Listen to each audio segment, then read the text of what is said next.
Welcome to the locker room, everyone. It is just going to be me this week. Ethan got scheduled to work today, so he will not be here, and I believe he won't be here next week for the same reason. But yeah, wow, I can't talk or think today. Jumping right into college football is what I meant to say. There's been some reports from Caleb Williams' dad that if the situation for the number one pick, whatever situation that team is in, if that is not a good situation, Caleb Williams might be staying at USC. And I think that's honestly a good idea if this is true. Mind you, my personal opinion on relatives and family members and friends of athletes should shut their mouths and just not talk. I think it always leads to bad situations, and it just needs to be the athlete who talks. But I do think that this is a good idea if it is true and it actually happens. That is a great, great thing for Caleb Williams to do. It has happened a handful of times in the past with I can't even remember his name. John Elway. John Elway did that. He was originally drafted by the Colts, and I believe that was back when the Colts were still in Baltimore, if I remember that correctly. But Elway was drafted by the Colts and refused to play for them, so they traded him to Denver, and look how that worked out for him. So, and there's a couple other situations. Eli Manning is kind of a similar situation. That's kind of a weird situation that I don't truly understand too much. Drew Brees is also another situation similar to Eli Manning that honestly I wasn't old enough to remember that happening. I just know it happened, and it's a weird, complicated situation that I don't really know too much about. But if Caleb Williams does end up sitting out of the 2024 draft because he doesn't like the situation that the number one pick is in, I think that could set a new precedent for college athletes who are these good college athletes who have the ability to come in and be and have an instant impact and be Hall of Fame caliber players. I feel like that could help college athletes in general shape the way that the NFL is. And it's kind of that way in the NBA right now, where players have an influence on where they go and when they play, and I feel like that's coming for football. And I like it, but at the same time I don't, because, yeah, these are young kids. They should be able to choose where they go, and I think that is great for them. They should be able to do that. At the same time, I feel like it is bad because you will start to see more Tom Brady and the Patriots for basically the 2010s, where they were winning every Super Bowl, it felt like. But yeah, I feel like this could be a great, great thing for football if he ends up doing this. And I feel like this will help out players like Travis Hunter, primarily Travis Hunter, who is a phenomenal player from what we saw last week in the Colorado win over TCU. But yeah, I feel like that could be a great thing for college athletes. And the next thing for college football is the game of the week. If you were not tuned in last week, it's a new thing that I'm starting to do this year, where I pick the best college football game for you that I feel like is going to be the best game to watch. And it sometimes is, sometimes isn't, but I'll get right into it. The game of the week is Texas versus Alabama. Texas is ranked 11th, and Alabama is ranked 3 in the nation right now. Now, I feel like Alabama's going to win this, mainly because Quinn Ewers, from what I've seen, can't really throw a deep ball. They're mainly throwing like 10-yard slants in the game that I saw last week. from what little I saw of it. But I don't. The only way that I could really see Texas pulling this off is if they did what they did last year and Alabama falls into that same trap. And and if Ewers does get hurt, I would throw in either Arch Manning or their other quarterback, and I don't remember his name, and I don't have it written down anywhere. But from what I know of their other backup, their third-string quarterback, I believe, is he has a really, really strong arm, and that could be a good threat to put in here and there against Alabama if you do want to have a chance to win. Throw against that secondary. I personally don't think Alabama has the greatest secondary in the country right now. Now, with that being said, it's still Alabama. It's still a great, great secondary, but I feel like it is Alabama's liability a little bit. But yeah, I have Alabama winning that one by at least 10 points. But yeah, and a few other good games that I were contestants for game of the week was Colorado versus Nebraska. Colorado is 32nd. Nebraska is unranked, but that is still a good test for Colorado. Yeah, Nebraska isn't a great team, but they are a Big Ten team, and Nebraska does have a great defense. It's just their offense that is holding them back. So if Deion Sanders' son, who's their quarterback, and I cannot remember his first name off the top of my head, but if he throws for another 500 yards, I could see Colorado in contention for the national championship. And I know that is a little early for me to be picking my team to ride with for the rest of the season, who I think is going to be good. But if they can beat up on this Nebraska defense, I could see them going far. Now, the final game that was in contention for game of the week is Ole Miss versus Tulane. Ole Miss is 20th and Tulane is 24th. This is actually going to be a pretty good game.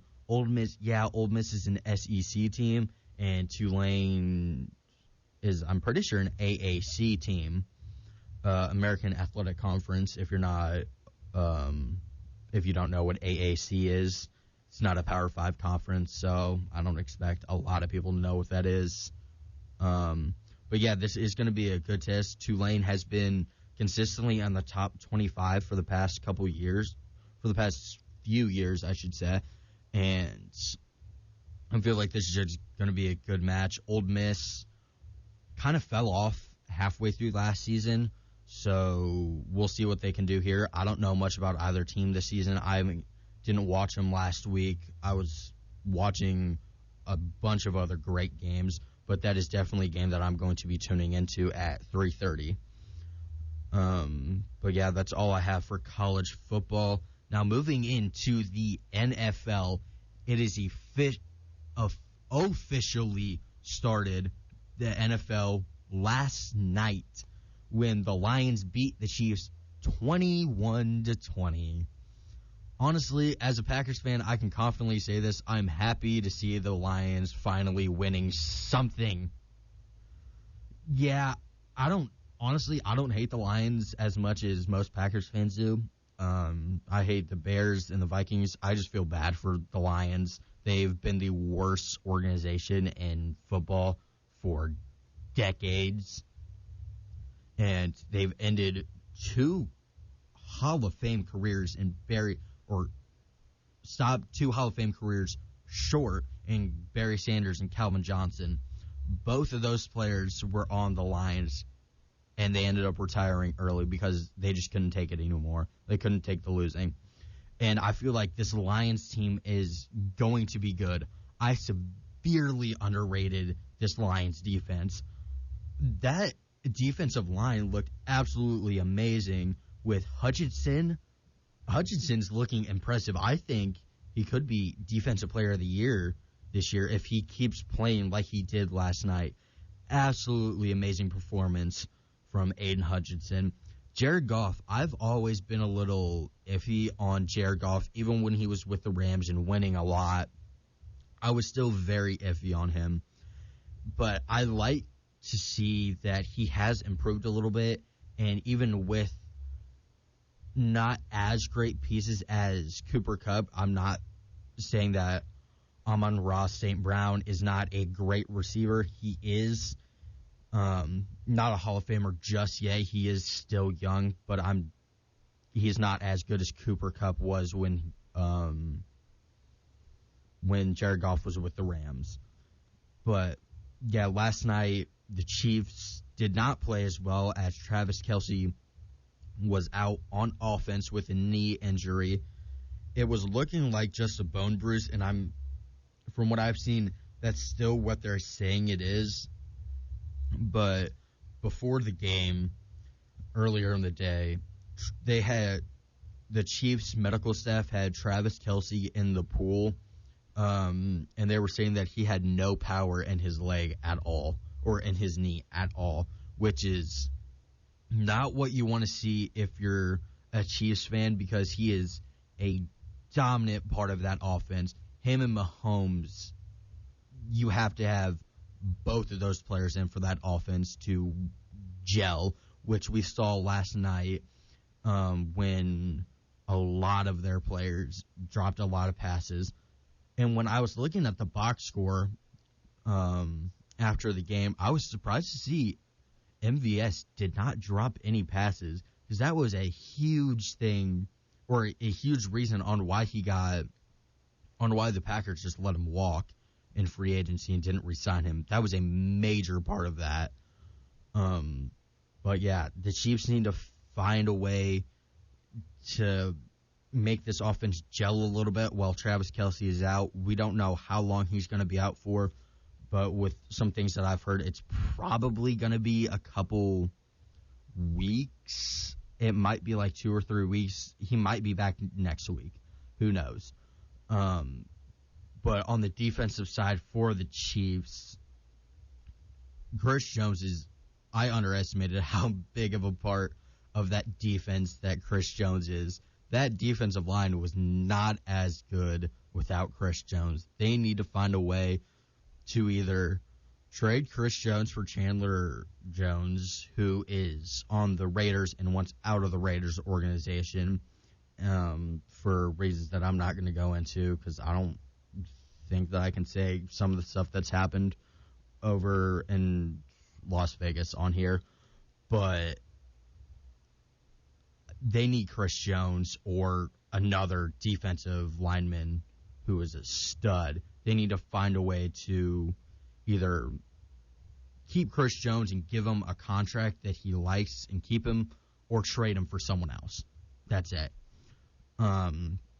But yeah, other than that, I wouldn't be too worried if I was a Chiefs fan. Yeah, you lost a close game. That's nothing to be ashamed about. You're going to lose. But I wouldn't worry too much. And if I'm a Lions fan, I'd be actually very happy about this win. This is a game that normally the Lions would lose, a close game, or close game late in the fourth quarter. That's usually a game that you would lose 9 times out of 10. But they ended up pulling it off, and that's great. And I hope that the Lions continue to do that this season. And for some more games this week, or some key games that I see, are Colts versus Jacksonville. This is going to be a good game.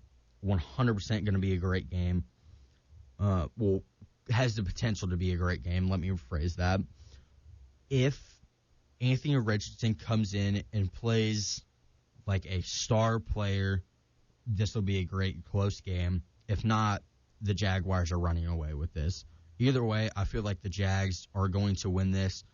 I just don't think the Colts really have an answer for Trevor Lawrence, but we'll see. Yeah, they have DeForest Buckner and Shaq Leonard, and that does put a little pressure on Trevor Lawrence. But at the same time, you have to be worried a little bit about your secondary with Calvin Ridley coming back coming into the Jaguars organization after being suspended all of last year, even though he was on the team.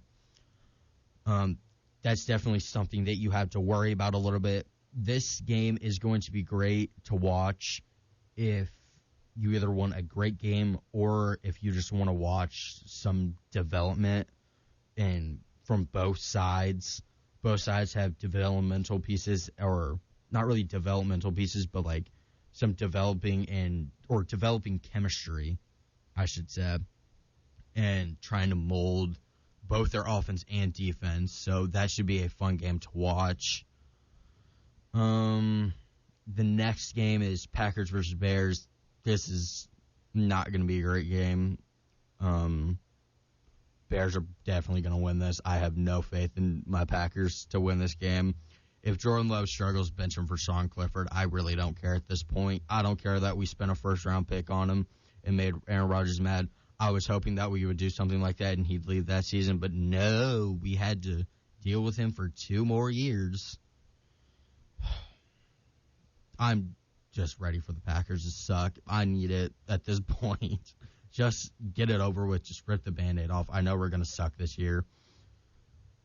Just rip the Band-Aid off for us, Chicago, please. Another game that I feel like is going to be good, or at least decent, is Eagles-Patriots. There's no chance that the Patriots really have no chance in this game unless if Belichick pulls out some miracle game plan that they can stop Jalen Hurts, stop A.J. Brown, and somehow get past that Georgia defense. And yes, I said Georgia defense because that's basically what that Eagles defense is. It's just Georgia's defense from 2020 to now.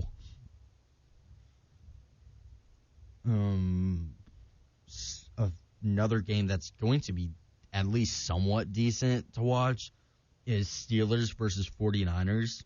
I have the Steelers winning that one. It's going to be a fun game to watch if the Steelers are winning. If not, it's going to be a blowout from the 49ers. It's going to be interesting with the Steelers defense pressuring Brock Purdy. We'll get to see a lot what if last season for Brock Purdy was a fluke, basically. We'll get to see if it was a fluke with this tremendous Steelers defense and TJ Watt coming at him, coming off of a shoulder injury for Purdy. We'll get to see what he has. We'll also get to see from the Steelers the Kenny Pickett improvement. After not terrible but not great rookie season, which I don't blame Pickett for that at all. It was a terrible situation that he was thrown into. There's not much that he could have done last year to win more games or win the Super Bowl. There's not much that he could have done. But this year, it's a fresh start. He's the starter. He can start from week 1 and build something on that offense. And if he improves, it's going to be a fun season to watch in Pittsburgh. The 49ers, now it is going to be difficult for Pickett because the 49ers do have an amazing defense with mainly just Nick Bosa coming off of the edge. That should be fun to watch, see what Pickett can do, see if he can get his throws off quickly. But yeah, this is definitely going to be a fun matchup. 49ers defense, I'm not really worried about them holding up, or the Steelers defense at all. From the defensive front, it's going to be very exciting to watch. It's definitely going to be a very defensive game, but offensively, it's going to be more developmental and trying to develop your players a lot more, or develop your chemistry, I should say. But yeah, That's going to be a pretty decent game. And it looks like that. Actually, no. The last game that I'm going to be talking about is Bills versus Jets. Bills are winning this. I have no faith in the Jets, or I really have no faith in the Jets' offense. Their defense is going to be good no matter what. Their defense was really good last year, especially with Sauce Gardner. If he improves, which I don't even know how you improve off of that rookie season, that was phenomenal. But if he somehow gets better, I would worry for Josh Allen. But I am worried about that Packers offense. Jets offense. It's basically the same offense for the Jets. It's Rodgers, Cobb, Lazard, and I believe that's it from the Packers. But it's basically that Packers offense. They went out and got Rodgers' wish list. It's not going to help them at all. Rodgers is going to complain either way, and it's going to be fun to watch this season. Fun to watch the New York media tear him to bits. Oh, this is going to be a fun season for that. But I do have the Bills winning. Bills' defense isn't tremendous, but it's not terrible. It's one of those solid defenses. And with Josh Allen